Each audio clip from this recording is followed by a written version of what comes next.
Antes de continuarmos, vamos recordar que tudo que estamos vendo é a continuidade do estudo sobre as nossas atividades psíquicas. O objetivo é abandonar o equívoco que considera todas as atividades psíquicas como pertencentes à mediunidade, o que representa um equívoco grosseiro. Dando sequência em nossos estudos, vamos aos últimos parágrafos do capítulo 14 do livro de Fritjof Capra, O Taô da Física, no qual ele trata de vazio e forma. Este capítulo é todo dedicado ao assunto de nosso interesse. Nele, o autor explica as descobertas da física moderna que restitui, com outro nome, a ideia ocupada anteriormente pelo éter. Vamos às suas palavras. As teorias de campo da física moderna forçam-nos a abandonar a distinção clássica entre partículas materiais e o vácuo. A teoria de campo da gravidade de Einstein e a teoria quântica dos campos mostram que as partículas não podem ser separadas do espaço que as circundam. Por outro lado, determinam a estrutura daquele espaço, ao passo que não podem ser encaradas como entidades isoladas, mas, em vez disso, como condensação de um campo contínuo que se acha presente em todo o espaço. Uma observação: todos os cientistas trabalham com a imaginação para criar ideias que tornem inteligível o que observam. Nós que não somos cientistas, também podemos usar nossa imaginação para conectar as ideias que dispomos sobre um assunto em pauta. No caso, o que é matéria? É o que faremos. Voltemos ao texto. Na teoria quântica dos campos, o campo é visto como a base de todas as partículas e de suas interações mútuas. Vamos abrir um parênteses. A ideia do éter, ou do caos, ou da matéria cósmica reaparece aqui com o nome de campo. Nada mais que isso. E ele segue com a citação. O campo existe sempre e por toda parte. Jamais pode ser removido. É o portador de todos os fenômenos materiais. É o vácuo a partir do qual o próton cria os mesons pi. A existência e o desaparecimento das partículas não passam de formas de movimento do campo. Até parece que ele leu o Livro dos Espíritos, como veremos mais adiante. Ele retorna dizendo: a distinção entre matéria e espaço vazio teve finalmente que ser abandonada. Neste ponto, o autor prepara a apresentação de um diagrama de vácuo, com as partículas que se formam espontaneamente neste vácuo. Falar sobre isso foge aos nossos interesses. Por isso, omitimos o detalhe. Voltemos ao texto. Eis aqui o mais estreito paralelo entre o vácuo do misticismo oriental e a física moderna.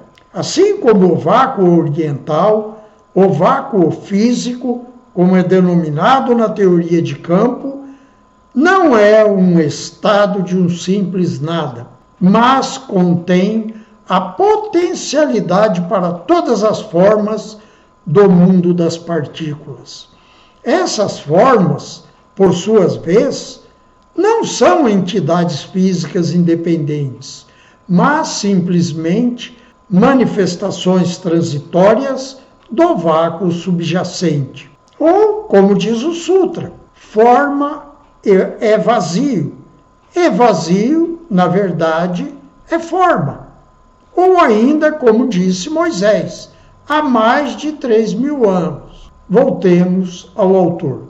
A relação entre as partículas virtuais e o vácuo é essencialmente dinâmica. Na verdade, o vácuo é um vácuo vivo e que pulsa num ritmo sem fim de criação e destruição. Esta descoberta da dinâmica do vácuo é vista por muitos físicos como uma das descobertas mais importantes da física moderna.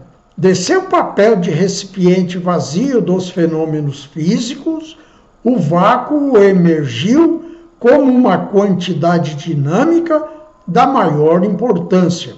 Os resultados da física moderna parecem, pois, confirmar as palavras do sábio chinês Shang Tsai, que diz: quando se sabe que o grande vácuo está pleno de Qi, compreende-se que não existe coisa alguma que seja o nada. Neste ponto, vale a pena recordar a questão 36 do Livro dos Espíritos. Veja, Kardec pergunta: o vácuo absoluto existe em alguma parte no espaço universal? E o Espírito responde: não, não há o vácuo.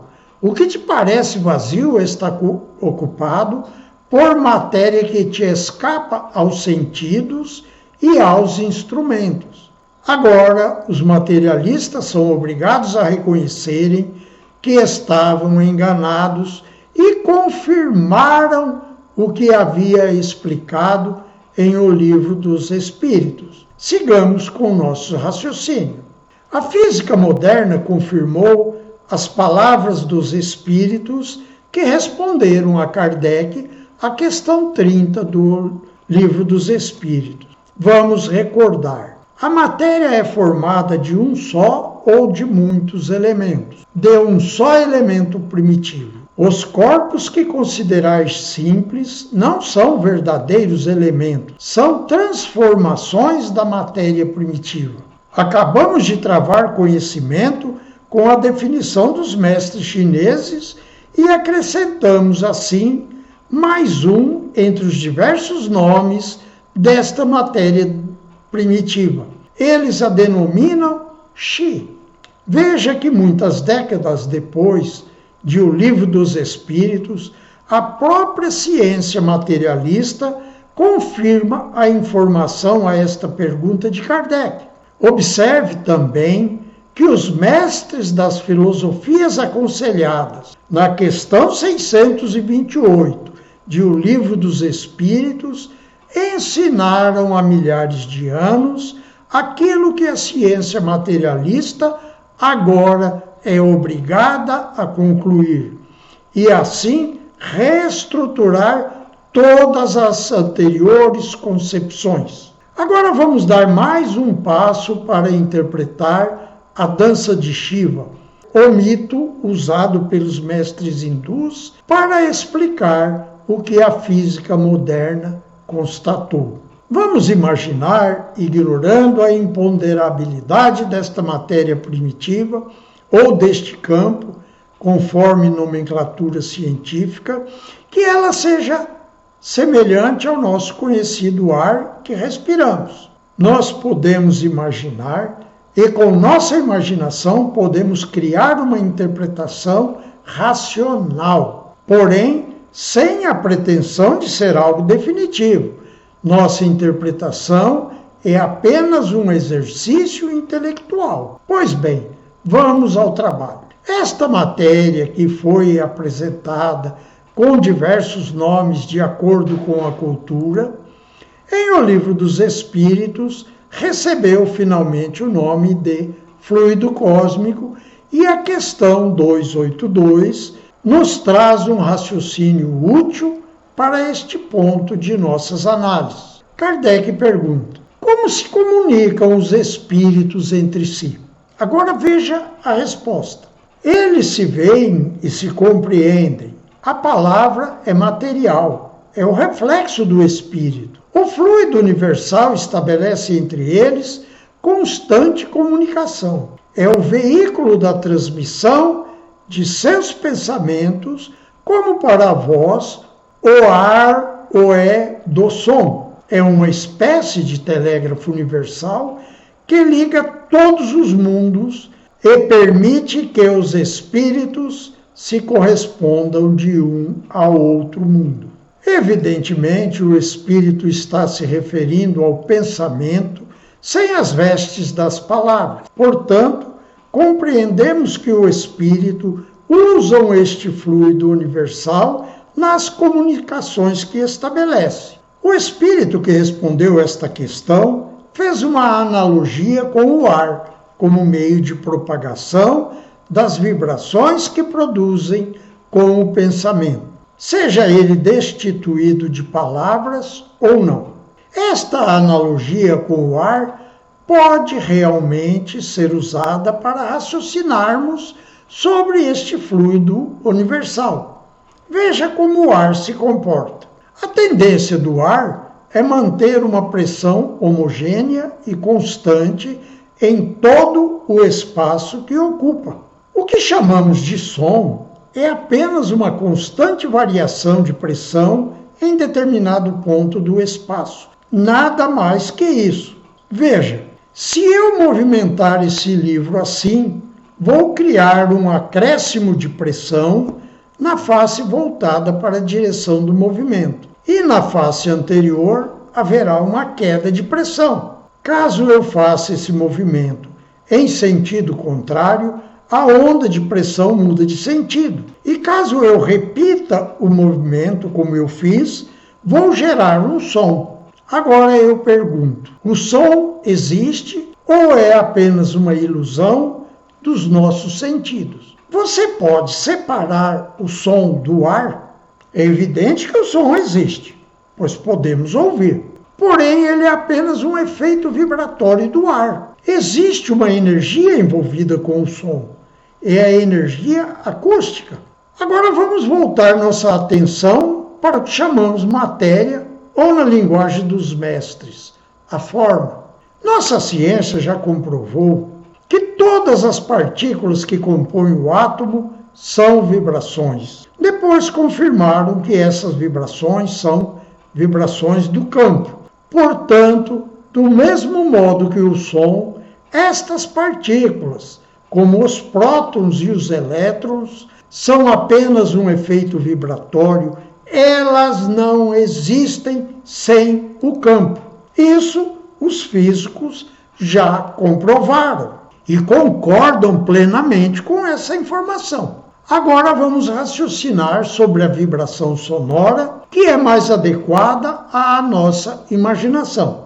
Vamos recordar, se eu movimentar este livro assim, vou criar um acréscimo de pressão na face voltada para a direção do movimento, e na face anterior haverá uma queda de pressão. Caso eu faça o movimento em sentido contrário, a onda de pressão muda de sentido. E caso eu repita esses movimentos, vou gerar um som. Veja que a onda sonora atinge um ponto máximo de pressão no sentido do deslocamento do objeto que causa a variação de pressão. E depois esta pressão diminui e muda de sentido. Neste ponto exato em que a vibração muda de sentido, a pressão é homogênea.